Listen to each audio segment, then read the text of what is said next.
Pili ako ng video at ang gusto kong piliin itong first video ko, yung tagpuan. Okay, click natin yan. Then, okay.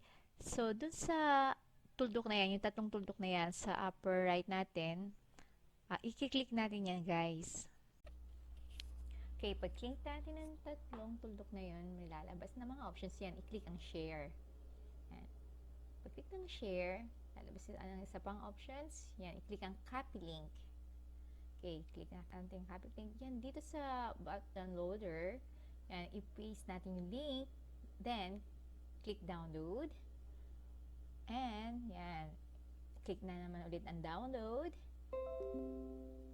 Okay, habang nagpe-play ang video, guys, right-click yung mouse, may lalabas na options, and click ang Save Video As. Yan po. And, yan. May folder na lalabas. I-type nyo lang yung file name na gusto nyo. Sa akin, lalagay ko yung tagpuan. Ems, kasi yan ang version ko ng tagpuan. Hi.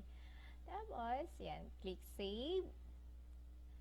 Then, yan, nagda-download na siya, guys. Tapos, kapag nakompleto na yung downloads, yan, check natin. Ayan, na-save na siya. Ayan, save na siya. Ready na siya to upload sa YouTube. Ayan, nag-play na siya, guys.